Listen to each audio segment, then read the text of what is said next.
I'm Dave Myatt from Architecture Today. With me, Peter Smith from Roderick James Architects. We're taking a virtual guided tour around the COP26 House, the Zero Carbon House. So, Peter, do you want to start by telling us what it's made of?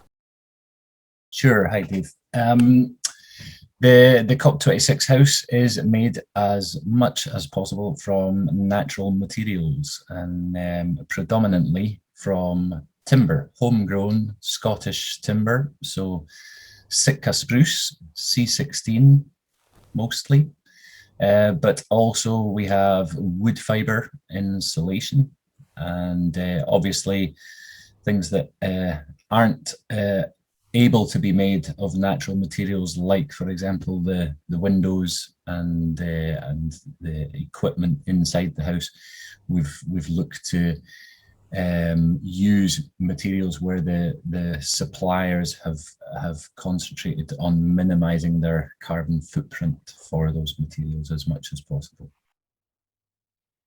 So let's take a look at the parts then, because I suppose this could lend itself to helping towards the housing crisis, the chronic shortage of houses, insofar as it's rapid to construct as well as being sustainable and kind to the environment. So just talk us through the pieces, would you?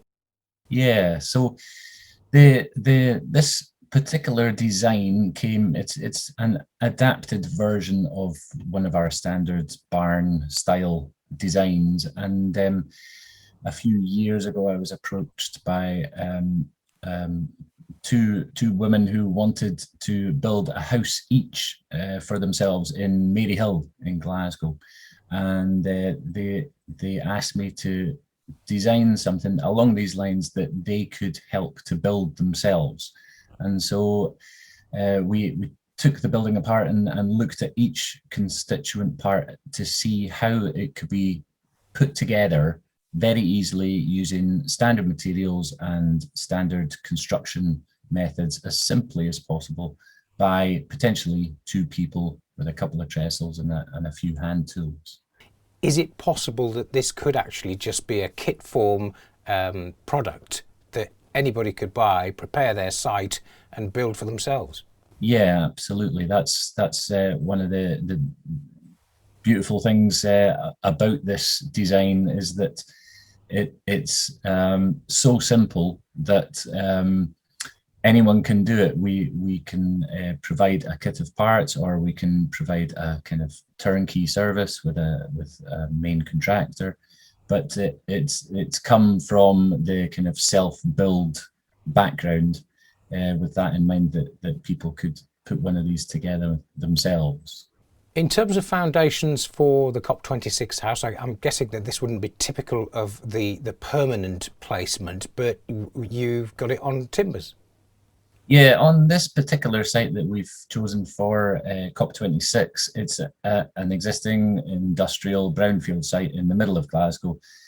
So there is actually, as you can see there, an existing concrete slab. There was a building there before. And so we had a word with the engineers. They said it would be okay, as it's a temporary building, to simply fix it down onto these timber tram lines that we made using railway sleepers. One of his main concerns was actually fixing the building down, because it's actually quite a lightweight building. So we had to concentrate on how those foundations there were strapped to the ground. For a normal house, we would use, for example, concrete pad foundations. Now we can either use green concrete using recycled aggregate, that kind of thing, or even concrete pads that we could get from other building sites, from demolition sites, and actually recycle them rather than them being sent to landfill. All you need is a grid of about 15 1 meter square concrete pads to fix this building down onto. Obviously, it depends on the ground conditions, but it's that kind of principle. And the construction process, just talk us through and give us some timelines. Yeah, I was quite surprised myself, actually, at how quickly the building went up. Obviously, with COP26, it's the process of getting things done all had to happen within a very short timescale. We actually got site access around the beginning of September, so we only really had 2 months to build this house. And the beauty of it again is these panels were prefabricated in a factory, so they'd been put together during the month of August.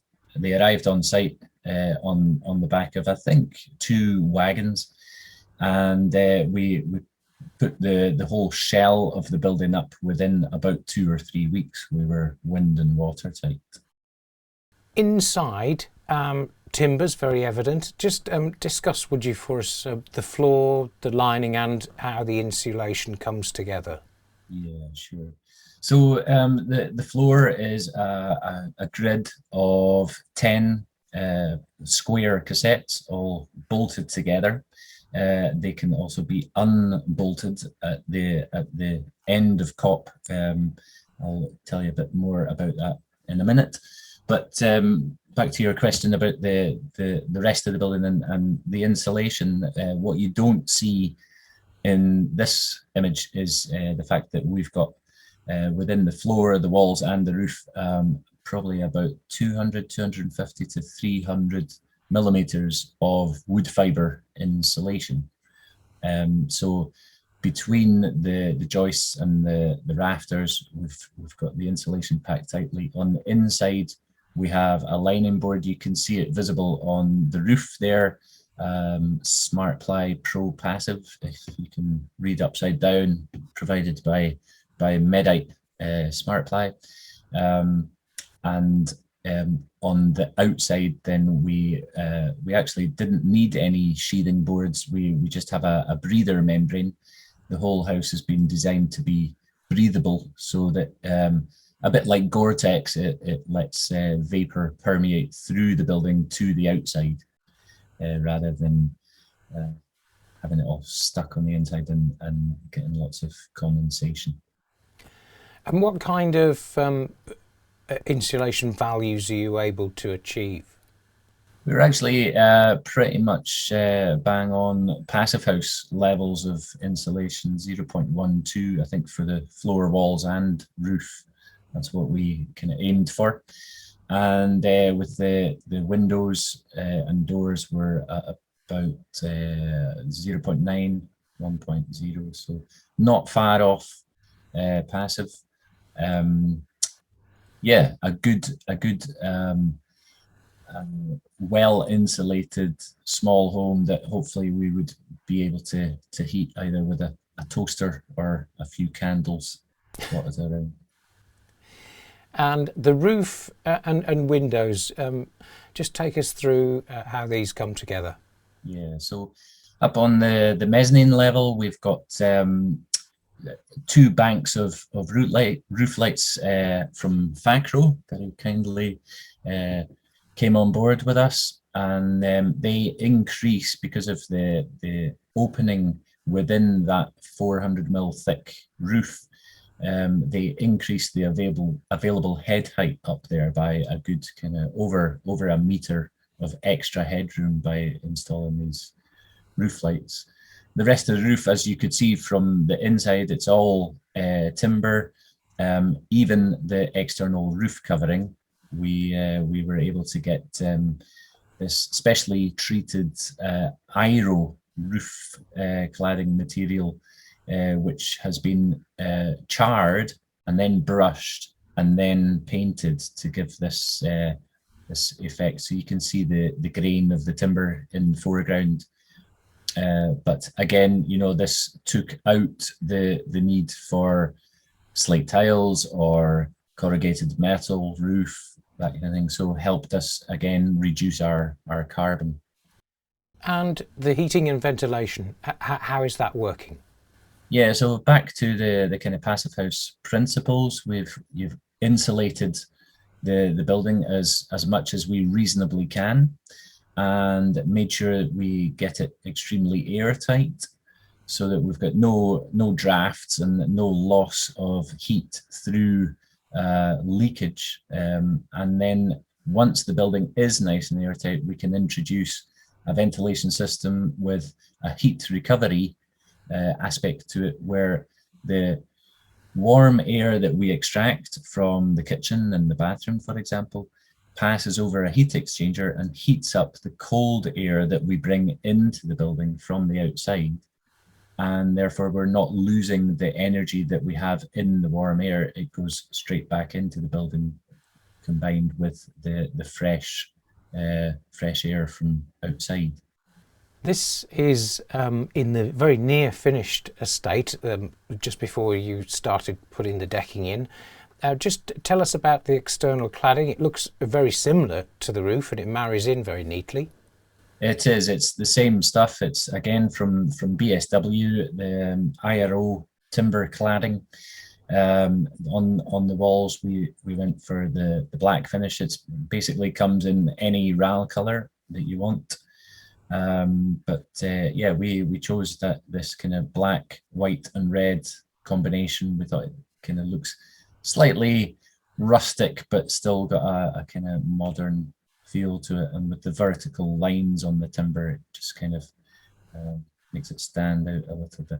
But both the walls and the roof, we went for the hit and miss timber boarding. So you've got two boards side by side with a wee gap in between them, and then the top board covers that gap and reduces the amount of visible fixings that you've got, and creates this kind of vertical emphasis. Word about maintenance and life expectancy. With timber, there is some need to look at it periodically. Yeah, that's one of the major benefits of using this IRO treated timber product. It's been, first of all, kiln dried and then goes through this charring process, which gives it a longevity that you wouldn't normally get with a kind of off-the-shelf timber from timber yards, or it's been through this extra level of protection, and then you get the choice of paint colors on top, and so the kind of life expectancy of these timbers is much higher, probably about twice what you would normally expect from normal timber that's not had this treatment. And so that again feeds into the whole carbon footprint thing, because if you're replacing and not having to do as much maintenance to the timber, then you're cutting down cost, you're cutting down carbon, cutting down wastage. So it was important that we used something that helped us in that respect. In terms of the timescales for production, clearly a one-off is not the most efficient way, but if you've got a whole sequence of production going for a small estate of these, how fast could you help to solve some of the housing crisis issues that we're facing? That's a good question. We're under a lot of pressure as a country. Well, the government is under a lot of pressure to meet this housing demand. We need to be building 350,000 houses a year at the moment, and at current standards, we're talking about 120 tons of carbon for an average 100 square meter house. And the timescales involved as well.